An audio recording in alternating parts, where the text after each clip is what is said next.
Gracias por continuar con nosotros aquí en la Pizarra Digital. Ahora estamos en la charla viral. Hoy nos acompaña el doctor Alejandro González Milea, quien es académico de aquí en la Universidad Autónoma de Ciudad Juárez.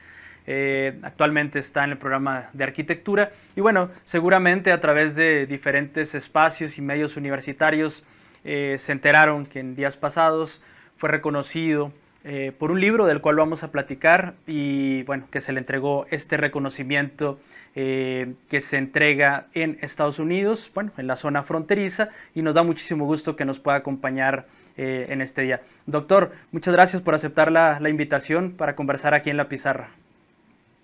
Muchas gracias, Noé Sánchez, igualmente, y gracias a todo tu auditorio. Muy bien. Bueno, pues antes de comenzar con el tema con el que queremos abordar este día con usted, eh, pues quisiera que nos compartiera un poco cómo fue este proceso de libro, ingenieros, arquitectos, maestros de la obra en Ciudad Juárez, que bueno, ha sido reconocido en días pasados y que bueno, como compartí ahorita, seguramente muchos se enteraron a través de los espacios universitarios e incluso también de medios locales y nacionales, y que creo también se presentó en la Feria Internacional del Libro de Guadalajara. ¿Cómo se da todo este proceso de la creación del libro, la entrega del reconocimiento y del premio? Sí, este libro yo creo que empezó a fraguarse por ahí del año 2011, más o menos. Yo ya tenía un año viviendo aquí, trabajando para la universidad, aunque ya había tenido experiencias viviendo y recorriendo y estudiando otras ciudades fronterizas, sobre todo del área de Coahuila y una parte de Tamaulipas. Pero estando en 2011 en Ciudad Juárez, me pareció que como, al igual que muchas ciudades fronterizas, era difícil entenderla.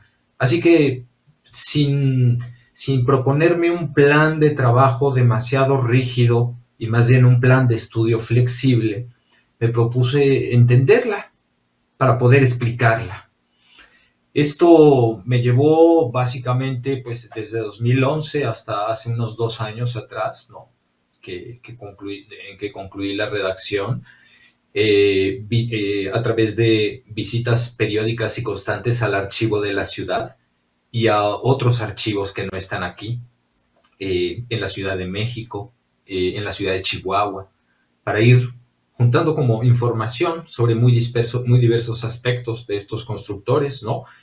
Eh, y bueno, no tengo un conteo de cuánto material revisé, pero más o menos fue un material de 4 décadas, ¿no? Y son manuscritos muchos que hay que transcribir, le llamamos a esto paleografía, ¿no? A veces tienen una caligrafía muy complicada que prácticamente se vuelve está uno descifrando, ¿no? Tipos de escritura. Y, y bueno, este es como el proceso de investigación, recorrer muchas áreas de la ciudad también para tratar de entender por qué los documentos hablaban de lo que hablaban. Y el proceso de redacción de una obra de este tipo, yo calculo que me tomaría unos 2 años, 2 años y fracción, cuando normalmente los académicos, cuando concluimos con un libro así, ya hemos lanzado pequeñas hipótesis de trabajo o argumentos a través de artículos que se van publicando en revistas especializadas, ¿no?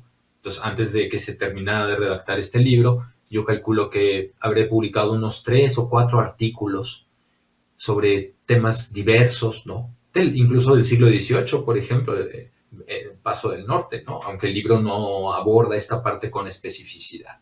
Entonces, bueno, es un trabajo largo. También hay que decir algo, mucha gente participa y colabora, muchos alumnos a través de sus tesis con los cuales podemos hablar con ellos. Muchos alumnos de servicio social colaboraron conmigo en la elaboración de muchos dibujos, por ejemplo. Esto es muy importante. Y muchos colegas profesores también, ¿no? A ellos se les dedica al final en el libro una serie de agradecimientos. El hecho de que fuera estudiar hacer este recorrido, dice, una mirada a los constructores de una ciudad fronteriza, me llamaba mucho la atención que leía yo una entrevista que dio usted, que esto le había implicado hacer recorrido, distintos viajes académicos por diferentes estados. esto era parte del proyecto de estudiar no solo como la frontera de Ciudad Juárez, sino los otros estados que tienen frontera. Bueno, esa es una muy buena pregunta. Cuando yo llego a Ciudad Juárez, yo venía ya de haber estudiado áreas en Coahuila y en Nuevo León. Y conforme me fui metiendo al archivo de Ciudad Juárez, incluso había yo ya visitado muchos archivos de Sonora y de California, me di cuenta que Ciudad Juárez era un lugar de cruce y por donde pasaba muchísima gente que estaba preparada en ámbitos técnicos muy diversos, la hidráulica, el corte de madera, la construcción de techumbres. Entonces, de alguna manera, creo que la preparación de este libro sobre Ciudad Juárez me ayudó a entender las ligas que tuvo nuestra ciudad en ese tiempo con otras regiones muy diversas, ¿no? Fronterizas, por ejemplo, las más notables yo creo que pueden ser las relaciones con Monterrey, pero también con Matamoros de manera muy importante y también con otras áreas de Sonora, incluidas por supuesto áreas del sur de los Estados Unidos. Entonces digamos que sí, uno concluye un libro, un trabajo de investigación y al mismo tiempo se le abre a uno un panorama nuevo completamente para futuros temas. Hay un cruce de relaciones de personas aquí en esta época que estudia el trabajo realmente muy, muy interesante. Muy bien. Y aquí le hago como dos en una, ¿no? ¿Por qué es importante estudiar la arquitectura de las ciudades? Y en esa relación, me decía ahorita usted, bueno, querían entender la ciudad, ¿no? O sea, entender la ciudad a la que iba llegando. Y usted como ajeno a la ciudad que recién llegaba, ¿por qué puede decir que sería importante estudiar la arquitectura de una ciudad como esta, ¿no? Sí, bueno, qué bueno que haces esa pregunta, Noé, porque no había yo aclarado otra cosa. Uh-huh. Yo antes de dedicarme a la frontera y específicamente antes de llegar a Ciudad Juárez, me dediqué varios años a la conservación de edificios antiguos.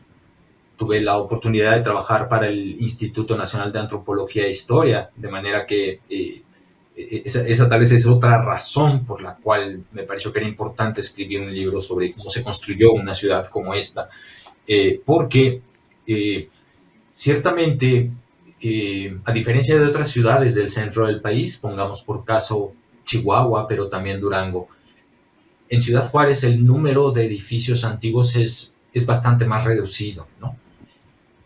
Y esto tenía como varias explicaciones muy interesantes. Por un lado, ciertamente ha habido procesos de demolición o incluso de deterioro de edificios por incuria, ¿no?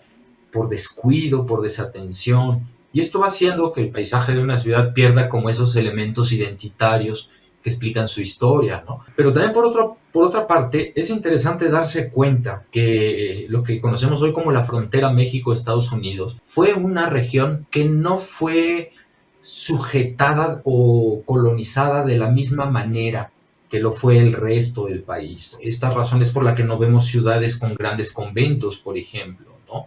Para tratar de responder ambas preguntas, me preocupa, me interesa mucho el tema de la identidad cultural en su relación con los edificios viejos, por supuesto, y esos lugares viejos que quedan configurados por estos edificios.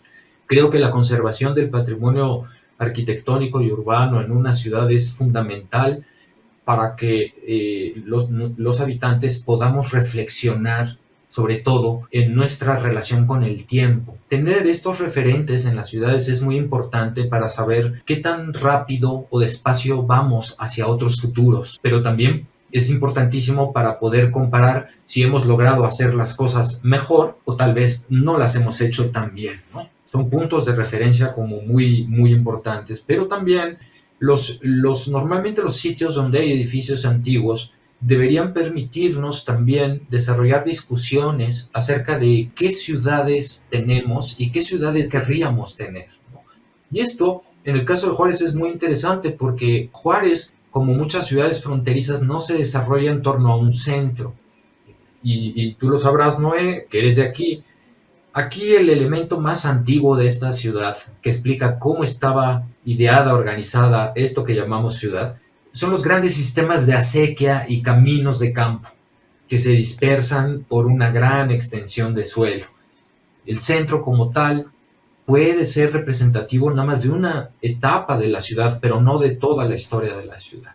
Así que, bueno, esta es una razón también, la conservación del patrimonio arquitectónico y urbano. En las ciudades fronterizas hay muy poco trabajo sobre esto, pero definitivamente hay varias maneras de hacerlo, pero una que a mí me parece fundamental es entender primero la historia, porque sin eso no podemos saber realmente cuáles son los elementos distintivos, ¿no? Aquí hemos escuchado muchas historias de que se han demolido tales o cuales edificios. Bueno, muchos de estos edificios que han desaparecido desafortunadamente pertenecen a diversas etapas de conformación de la ciudad.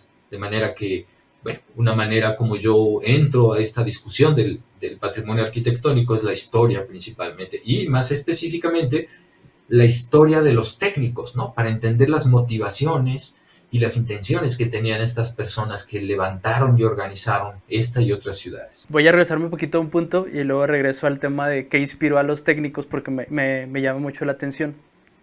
Encuentra, aunque ya nos dijo una, sobre las acequias, el centro histórico, encuentra similitudes en las fronteras en cuanto a la arquitectura de ellas. La frontera, digamos, la frontera que tenemos hoy, o la línea divisoria con los Estados Unidos, responde también a un proceso, digamos, de presencia o de expansión de los norteamericanos hacia el oeste.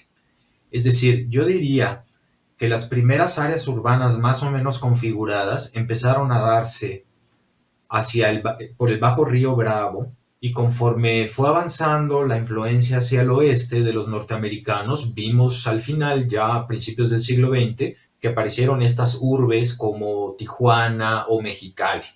Es un fenómeno de crecimiento de ciudades que no se puede comparar a otros, ni en Estados Unidos ni en México, ¿no? De hecho, en Estados Unidos a esto le llaman Southwest, ¿no? Y también tienen ellos la convicción de que es una región cultural muy distinta al interior de los Estados Unidos. Un poco lo mismo que nos pasa a los fronterizos con respecto al centro o área central, mesa norte del país, ¿no? Desde el punto, digamos, hablando también de la arquitectura o de los edificios, tal vez podríamos encontrar más similitudes en el uso de ciertos tipos de materiales, por ejemplo, el adobe y la madera, hablando de esto que hoy se conoce como arquitectura vernácula, ¿no? La manera más simple de resolver los espacios con los materiales de los lugares. Nos llegan a la frontera influencias de lados muy diversos. Por ejemplo, estaba yo recordando hace poquito la famosa lata o latilla. Hay aquí, camino a Las Cruces, Nuevo México, unos pequeños corrales donde venden lata y latilla, que no es otra cosa que son tabletas de madera. Bueno, estas tablas, que son, por cierto, muy famosas en Ensenada y en Tijuana, ¿no? Para quienes estudian la arquitectura tradicional, nos viene de la época en que los franceses estaban en el río Mississippi. La latte era esa tira de madera, ¿no? Y nos llega por acá. Luego, otro elemento también muy típico, el ladrillo. Debido al comportamiento del río Bravo, que tenía periodos de desecación y periodos de inundaciones, iba siempre depositando distintos tipos de limos y arcillas que muchas compañías ladrilleras fueron experimentando y aprovechando para fabricar tipos de ladrillos diversos, ¿no? Aunque Juárez no se convirtió en un centro ladrillero importante, pero el Bajo Río Bravo sí, aunque de pequeñas ladrilleras más bien familiares, colectivas, nada parecido a una gran fábrica, ¿no? Por otra parte, también el tema de la madera, ¿no? Muy acostumbrado para las techumbres, es algo que nos llegó sobre todo a raíz del auge de los ferrocarriles, y aquí sí tenemos más, digamos, cosas en común entre Piedras Negras y Paso del Norte. Pero el resto de las ciudades, digamos hacia Sonora y California, tuvieron más bien como otros tipos de influencia. Ellos tuvieron, por ejemplo, mucho la aparición del bungalow norteamericano, que también estaba pensado con madera, aunque también con adobe, ¿no? Y de lo que se conoce como estilo californiano, ¿no? Que es un poco algo parecido al estilo, a lo que en México llamamos estilo neocolonial, ¿no? Bueno, hay muchas maneras de investigar la arquitectura o los edificios, pero una que a mí especialmente me me parece que es muy importante es tener cuidado de hallar las evidencias que nos permitan entender con objetividad cómo pudieron ser las cosas en realidad. Porque también observando los edificios se puede hacer una especie como de arqueología. Podemos obtener deducciones o inferir cosas a partir de lo que vemos en los materiales, las mezclas, la manera de la trabazón de las maderas, etcétera, etcétera. Pero otra manera es encontrar la evidencia escrita que diga que el señor tal tomó la decisión de construir una cubierta con tales características. Esto nos arroja, creo que yo, una evidencia un poco más precisa, ¿no?, acerca de por qué los edificios son como son. También tiene relación con precisamente el ser frontera, o sea, cuánto influyó, si se puede decir así, o le pregunto si influyó más bien el hecho de ser frontera, influyó la relación con Estados Unidos, el material tal vez que se podía acceder en ese entonces. Los sitios de frontera, las ciudades de frontera, creo que no se convierten en lugares desde donde irradien formas culturales, más bien se convierten en puertas de paso y de acceso de técnicos que tienen muchísimas influencias, que traen consigo muchísimos conocimientos, saberes, etc. Y creo que, por ejemplo, hablando del libro, puede notarse que nuestros edificios, muchos de los que se relatan en el libro, no eran edificios de gran sofisticación técnica, hablando de su tamaño o de la complejidad de su manufactura. Creo que mucho tiempo se tuvo que construir con gente más versada en oficios prácticos que ingenieros, por ejemplo. De lo que encuentra particularmente en el tema de Ciudad Juárez, sobre edificios, sobre la arquitectura, ¿qué le pareció más relevante? Incluso el saber que hay un archivo histórico de la ciudad, que sinceramente desconozco qué tan extenso es, qué representó también esta búsqueda para usted, pero qué hallazgos le parecieron como más relevantes que usted considere que se desconoce desde los habitantes de la ciudad. Bueno, hay varias cosas. Por ejemplo, creo que no teníamos hasta ahorita una serie de pequeñas monografías que nos explicaran la historia de algunos edificios importantes, por ejemplo, el mercado, ¿no? El mercado que primero se llamó Reforma, luego Mercado Terrazas, luego Mercado Cuauhtémoc, ¿no? O la cárcel, cómo se diseñó, cómo se construyó, qué decisiones se tomaron, o los debates que se dieron para definir dónde tenía que ubicarse la columna de Benito Juárez, por ejemplo, o el interesantísimo Palacio Municipal que diseñó y construyó Julio Corredor Latorre, ¿no? Un arquitecto que había sido educado en Bélgica, ¿no? Estas son como pequeñas cosas que me parece que son muy valiosas, pero te voy a confesar, Noé, y por ahí te voy a aprovechar para darte o insinuarte lo que yo pienso sobre la arquitectura. Gracias. Mira, una cosa que a mí me impresionó muchísimo es que los problemas debidos al río Bravo, el río Bravo por su comportamiento natural de río torrencial, cambiaba de lugar. Y el problema es que el río definía la frontera entre México y los Estados Unidos.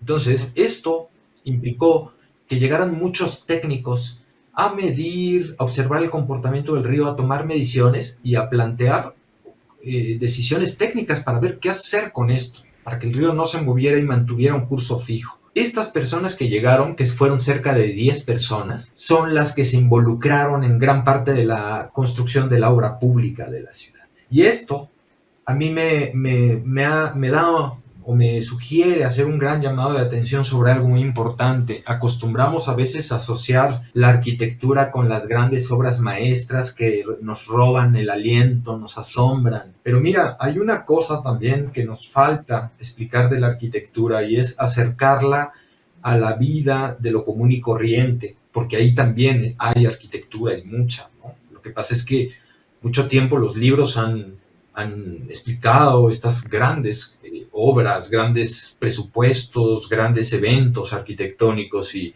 creo que lo de cada día se ha ido dejando, ¿no? Ahora bien, yo creo que las ciudades fronterizas, precisamente por ser jóvenes, son un escenario muy propicio para indagar esta conexión de la arquitectura con lo cotidiano y lo común y corriente. En otras ciudades esto es un poquito más complicado porque hay una densidad de obra muy fuerte, ¿no? Lo que me impresionó es esto, que estas personas que trataron de entender el río y plantear soluciones para que no se moviera, en mi opinión, practicaban un viejo saber técnico que, por cierto, se llamaba arquitectura hidráulica. Es como una manera de vivir y construir en torno a los ríos y cuerpos de agua. Y esto data de los siglos XVII y XVIII. Cuando voy estudiando los perfiles de estas personas, me doy cuenta que también su formación en las escuelas es muy diversa. Se dedicaban a las minas, a los canales, a las fábricas, a hacer presas, bordos de defensa contra inundaciones. Pero lo interesante es que también sabían dibujar proyectos de edificios. Entonces, cuando yo vi esto, yo dije, bueno, entonces, ¿qué es un arquitecto? No es un perfil definido, homogéneo ni estandarizado, ¿no? Es más bien algo que requiere otra explicación, ¿no? A veces la palabra arquitectura acostumbramos a usarla de maneras muy diversas, incluso dentro de la profesión. Yo he escuchado conversaciones con mis colegas, hablan de edificios, del saber. Pocas veces se habla de la arquitectura como el ideal. Los edificios no solamente son obras de arte, sino que son herramientas, objetos que nos sirven para algo más y que es más importante. O sea, es un medio para un fin. ¿Cuáles son, no sé si los retos que representa para las grandes, no las grandes ciudades, sino para las ciudades, el hecho de el binomio, la arquitectura de las ciudades para adaptarse al futuro, ¿no? Y aunque creo que nos daba esta respuesta en el ideal de la arquitectura, pues quisiera preguntarle, ¿no? ¿Cuáles son como los retos de la arquitectura para las ciudades del futuro? Sí, bueno, esta es una pregunta compleja. Una cosa que tal vez podría yo compartir teniendo esta perspectiva larga de tiempo es que eh, las ciudades siempre se han tenido que, en términos de diseño y construcción de espacios, siempre se han tenido que acomodar a dos situaciones que son un poquito extremas, ¿no? Por un lado, las ventajas de permitir que las cosas se hagan de manera natural y con los propios medios, pero también el exceso de regulación y normas es el otro extremo, ¿no? No es fácil decir cuándo debemos estar más cargados hacia un lado o hacia el otro, ¿no? Problemas que frecuentemente se mencionan en estas ciudades, que por ejemplo hay grandes áreas de vivienda que casi no tienen equipamiento, escuelas, hospitales, ¿no? Entonces, procurar como este equilibrio o balance, pero por otra parte está toda esta ciudad de fábricas. Somos una puerta de acceso de flujos de mercancía que están temporalmente aquí y luego se van a otro lado. Somos como un nodo de unas cadenas de producción muy grandes que ni siquiera vemos, pero sí sentimos el paso nada más, ¿no? Creo que es un poco difícil. Mira, a mí me gusta mucho comparar el caso de Riberas del Bravo, que tú seguramente conocerás bien, con lo que pasa en el poniente de Ciudad Juárez. Y siempre me pregunto qué es mejor, ¿no? Si esta historia de obligar a la gente a que compre estas casas que no se pueden habitar, con todas estándar iguales, ¿no? A que la gente construya con sus propias manos y sus materiales poco a poco la casa que necesita, ¿no? Definitivamente yo por sentir y feeling me quedo con esta última, ¿no? Me parece mucho más valioso que esto sea natural. El problema es que cuando las ciudades se vuelven muy grandes, necesitan regular estos procesos, porque si no, imagínate tú, 60 familias construyendo como quieran en una falda de un cerro, esto se puede convertir en un problema de seguridad muy grave, por supuesto, ¿no? Entonces, bueno, supongo que estas son como las dos áreas que me parecen importantes. El tema de los espacios abiertos también, creo que esta ciudad necesita áreas. Noé, te confieso, tengo un proyecto que estoy trabajando sobre los viejos caminos agrícolas y es el viejo camino a San Lorenzo, está a 2 cuadras atrás de Paseo Triunfo de la República, del lado norte, ¿no?, de la ciudad. Y es impresionante, hay un pequeño parquecito al lado del viejo camino a San Lorenzo, y tiene unas arboledas, ¿no? Obviamente, en verano, te das cuenta que se estacionan las camionetas de las personas que andan trabajando y trajinando por toda la ciudad. Y ahí se comen su lunch, están acostados en el pasto. Entonces, es interesante que hay áreas que todavía conservan un gradiente de humedad muy importante que creo que habría que recuperar para que tuviéramos áreas verdes para poder soportar estos veranos, ¿no? Porque alguna vez fue mejor, pero se olvidó, ¿no? Se olvidó y todo este pavimento que ahora se echa en las calles no ayuda mucho a resistir el calor, ¿no? Entonces también esto creo que es como muy importante. Hace poquito también alguien hablaba, no poquito, ya 10, 9, 10 años, la importancia de introducir la agricultura urbana en la ciudad. Bueno, y si mejor dejamos de evitar que desaparezca la agricultura, ¿no? Como ha venido sucediendo a costa de la expansión de la ciudad, bueno, allá hay otra reflexión también, ¿no? Veo con mucho agrado que el área de Samalayuca se haya dinamizado en el tema de la agricultura, los vinos. Tenemos una región que es muy, muy propicia en esto, ¿no? Así que creo que, bueno, yo me imagino una ciudad un poco para el futuro, una ciudad que podría ser más parecida al viejo Paso del Norte, ¿no? Llena de huertos y viñedos. Creo que bien se puede hacer otra vez, ¿no? Ahí están los elementos que necesitamos, ¿no? Claro, esto requiere como la articulación de muchas instancias, ¿verdad? Pero supongo que desde la historia esto es lo que puedo ver como más claro, ¿no? Y también seguramente desde la ciudadanía, ¿no? Porque pues, la arquitectura no le corresponde Claro, nada más a los gobiernos, sino también a la ciudadanía, a la gente. claro. Claro. Creo que este libro ojalá despierte reflexiones o posiciones de las personas, ¿no? Esta es un poco la idea, que ellos sepan estas cosas para que ellos elaboren su discusión, sus defensas, ¿no? Sobre lo que consideran que es importante, de acuerdísimo, el tema de la ciudadanía, sí. Ya.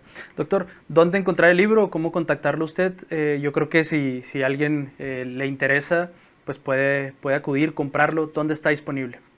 Este libro está ahorita en Ciudad Juárez, está en la librería universitaria y tengo entendido que también hay 2 centros de venta en la ciudad de Chihuahua, porque la UACH y la Secretaría de Cultura participaron como editores también, entonces en la ciudad de Chihuahua también se están distribuyendo varios ejemplares y probablemente en las próximas ferias del libro también lo pongan a la venta. Creo que la UACJ va a ir ahora a Palacio de Minería, bueno, creo que va a ser virtual, ¿verdad? Ujú. Pero en todo caso estos son los puntos de venta.